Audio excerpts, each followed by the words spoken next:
James Ernest, Gruel and Truth Radio Network, here with author Eddie Dominguez, baseball cop, the dark side of America's national pastime, with TERI Thompson and Christina Red. It's Christian Red. Okay. James, yeah. Yes, sir. How are you? Doing great. So what inspired you to write the book? What inspired me to write the book is my love for sports in general, in baseball in specifics. I was born in Cuba, so I know that baseball is considered America's national pastime, but I can assure you there's not much else going on in Cuba other than playing baseball. It's something that is just in your blood.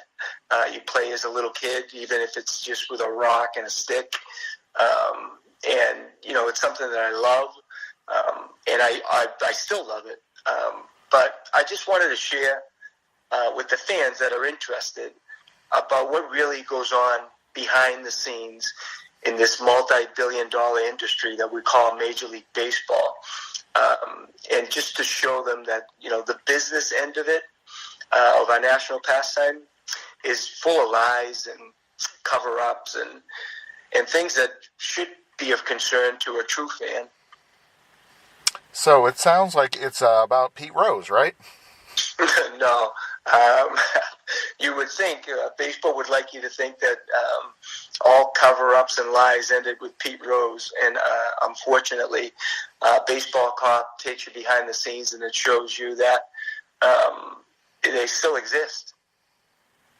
So tell us a little bit about the trafficking. Is that the players from the other countries being trafficked into America, or what's that about? Yeah, exactly. Well, that deals specifically with Cuban players. And I started out in 1999 working part-time for Major League Baseball, and then full-time in the security department back in 99, and then full-time in the Department of Investigations in 2008. And 99, when I first started, even though it was part-time, I was asked to go to Cuba to help with the security of the Baltimore Orioles. If you recall, that was the first time, since Castro took over, that publicly we had any dealings with Cuba. And it was for an exhibition game between the Baltimore Orioles and the Cuban national team. From that moment on, I was, in one way or another, in charge of anything that dealt with Cuba as far as security goes, whether it be when the Cuban team itself came to the United States for the World Baseball Classic, or when any United States team, including USA Baseball, which Major League Baseball has a part in, when they traveled to Cuba to play in 18 and under tournaments, I would travel with them. So I became very, acquainted with the Cuban baseball team and the players. And then in the role of an investigator with the Department of Investigations, I was in charge of international investigations, including Cuban players coming into Major League Baseball and signing free agent contracts. So right away, it came to my attention. I knew that there was only two ways to get out of Cuba, being from there. And it's either you defect, especially for a talented baseball player. It's either you defect or you're brought out, and you're brought out by traffickers. And that's where the human trafficking aspect of the book comes in. It speaks about how players are taken out of Cuba in the middle of the night in speedboats. They're almost all the time taken to Mexico, to Isla de las Mujeres, which is a beautiful island in Mexico. And then from there, they're housed by these organized crime members, combination of Mexican and Cuban organized crime members that are involved in drug trafficking, kidnapping, human trafficking.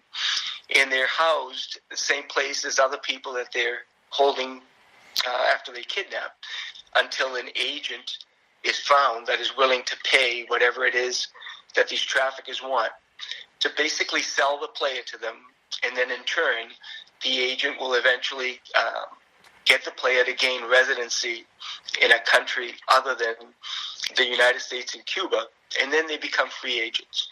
So Baseball Cop takes you through that journey of the Cuban ball player from Cuba to Mexico, then to either the Dominican Republic or Panama or some other country, and then to the United States.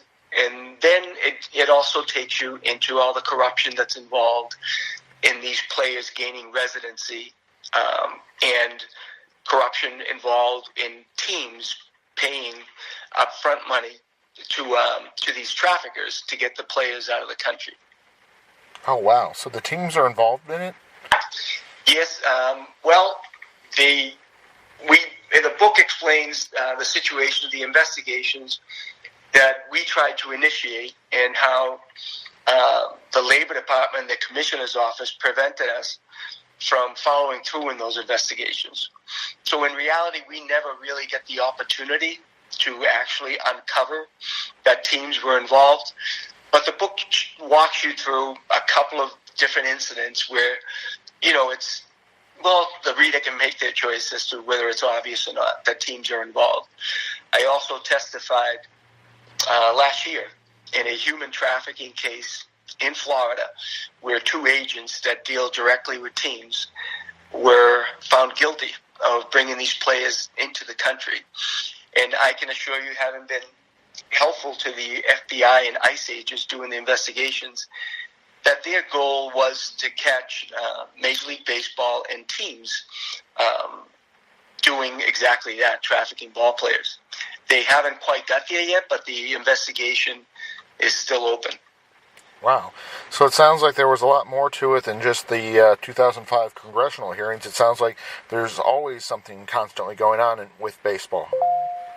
Yeah, that's what I found out, unfortunately. I'm not happy to say that I found it out, but I wanted to share it with people that are interested into exactly what goes on and into this multi-billion-dollar industry. And our unit came about as a result of the 2005 congressional hearings that led to Senator George Mitchell doing an investigation into the use of performance-enhancing substances in Major League Baseball.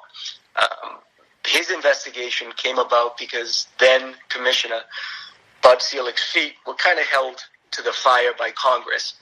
Congress was basically saying that Major League Baseball had turned a blind eye over quite a few years as far as the use of PEDs in baseball.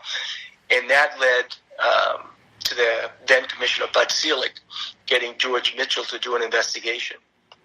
That investigation uncovered numerous instances where Mitchell says that baseball should have known that PEDs were rampant in baseball, and then he formed our unit.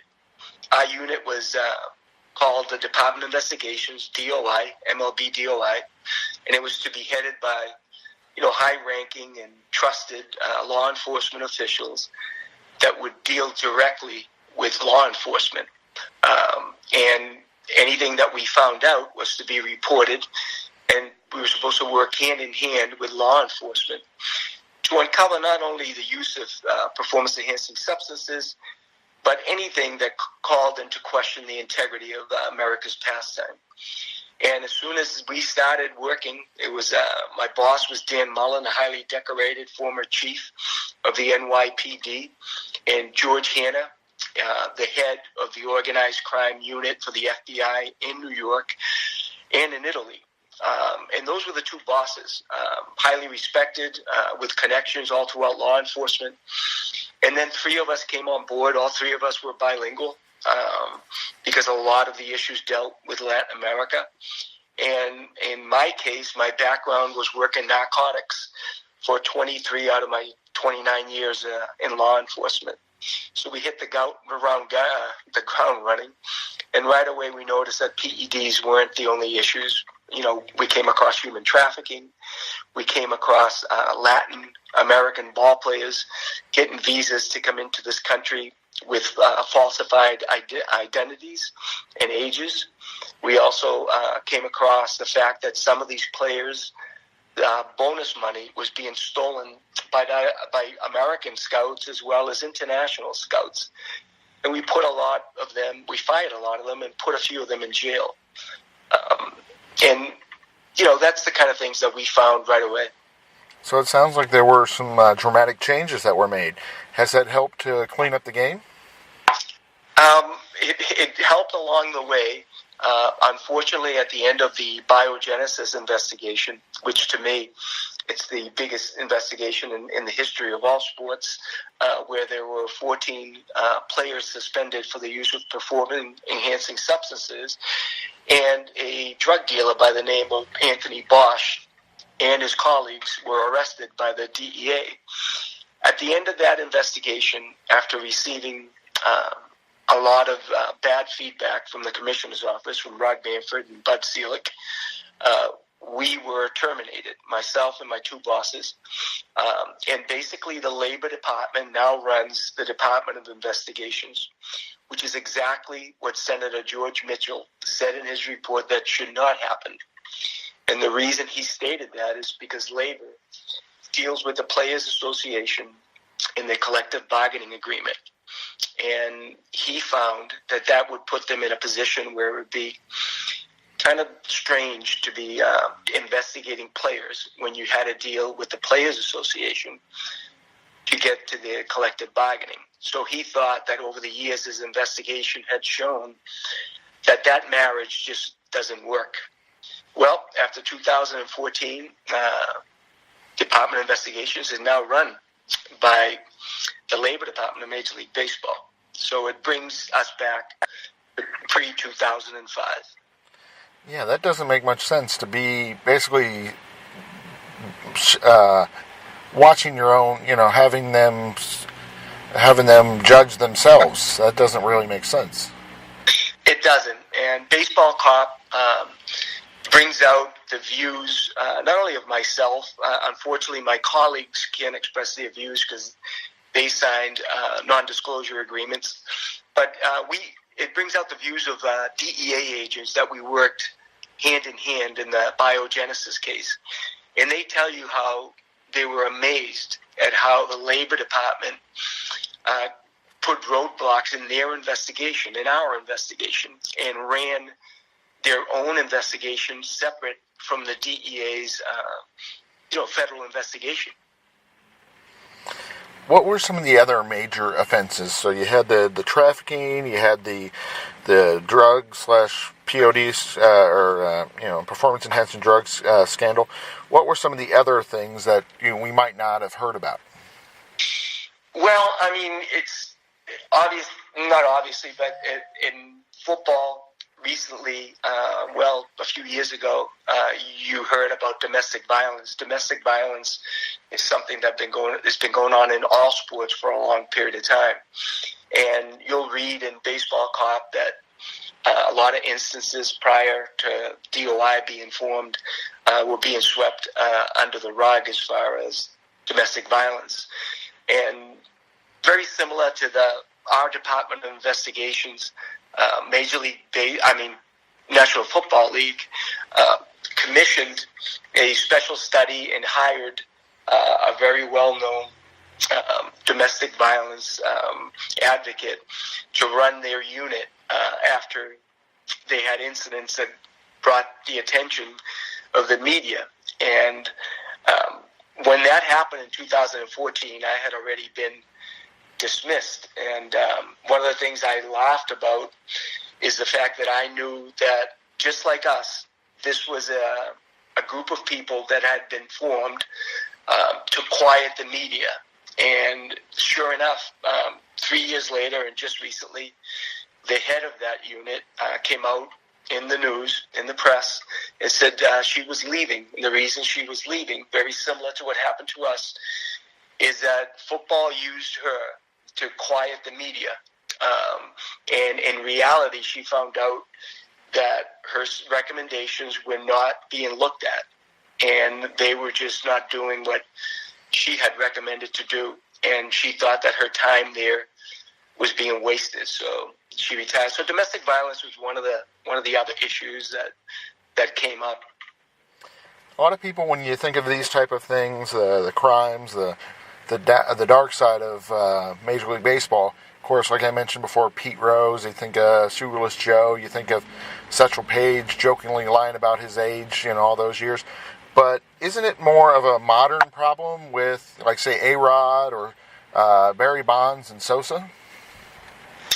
I mean, it dates back. I mean, one of the things that we did, as you do in law enforcement, when you do investigations, you try to go out and get sources, people that actually have been involved in these things, in the distribution or the use. And we weren't able to get many players that would come on board and share their thoughts and their information that they had as far as using PEDs, but we were able to get distributors, not only in the United States, but abroad, that explained to us how these things happen. And one of the individuals that helped us out and we brought to the DEA is an individual that is down in Florida, and he was a chiropractor. And at one point in time, he was distributing PEDs. He ended up going to jail because of it.